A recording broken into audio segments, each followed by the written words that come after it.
I don't usually talk about these things. Oy vey.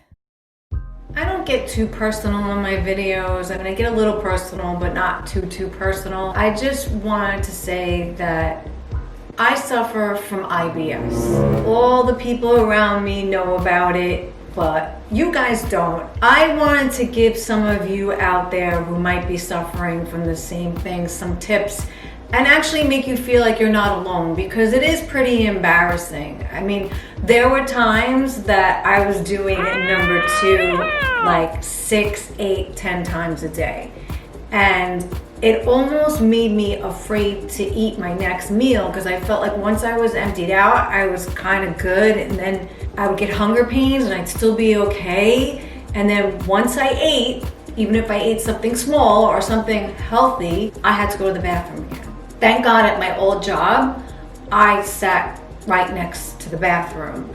And you know, I'm working from home more now, and even when I'm at work now, which is more retail oriented, I have people who can cover me and I can just run to the bathroom. And then sometimes I get the opposite problem where I can't go, and that is no picnic either, because it hurts. Let's face it, let's be honest. And I've noticed since I've gotten older, it's gotten worse, where they told me it was probably going to get better as I hit menopause, because they say sometimes there's a whole connection with, you know, your hormones or whatever. I don't know. I think that IBS is one of those things that they don't know for sure. But I'm going to tell you what I do that kind of helps. The first thing is, and it's very hard for me, is cut down on alcohol.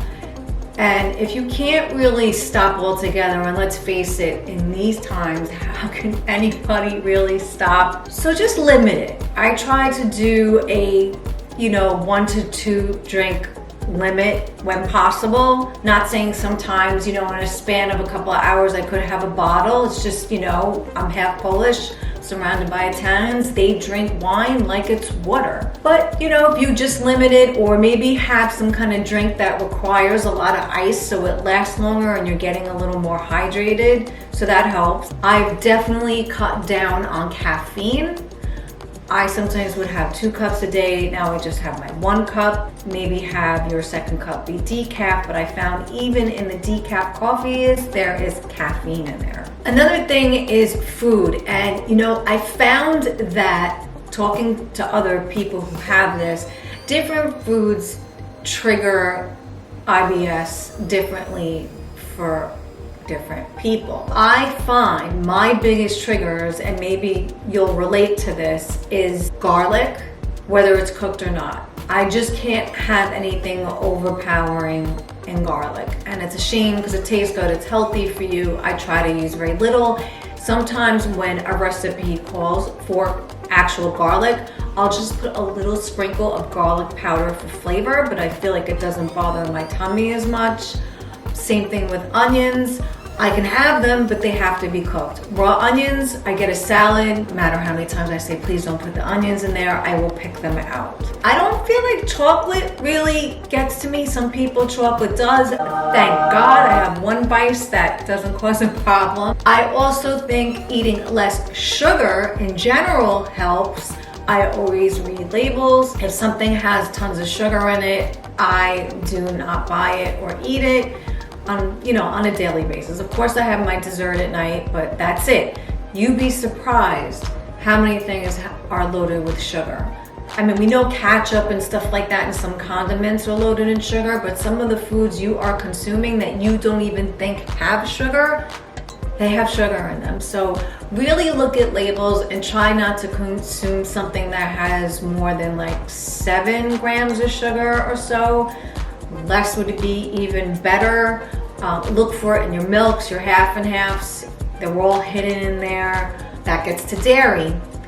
I don't really have a problem with dairy. Obviously, if I drank a whole glass of milk, which I would never do because I hate milk, but I find just having that little bit of half and half in my coffee is fine. I've discovered oat milk, which I really love, especially if you shake it up, it gets a little frothy, so that's kind of nice, and it definitely has less sugar and there's no dairy. So if dairy is a problem for you, really check that out. Oat milk, it's great. I do not eat processed foods. I do not like processed crap.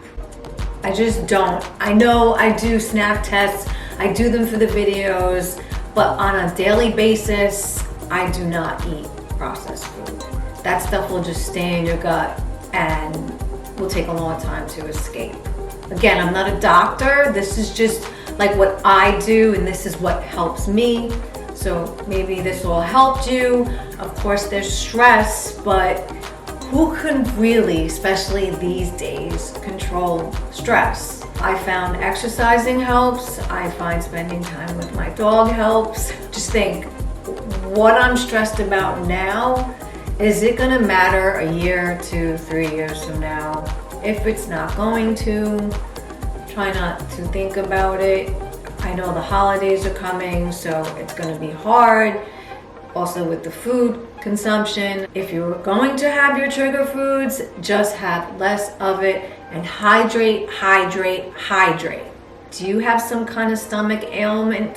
Do you have IBS? Do you have Crohn's? Do you have anything? Let me know in the comments below. I'd like to know if there are other people who suffer from this. I hope this segment was of some help to you. Have a great holiday. Don't forget to subscribe and check out some of my other videos.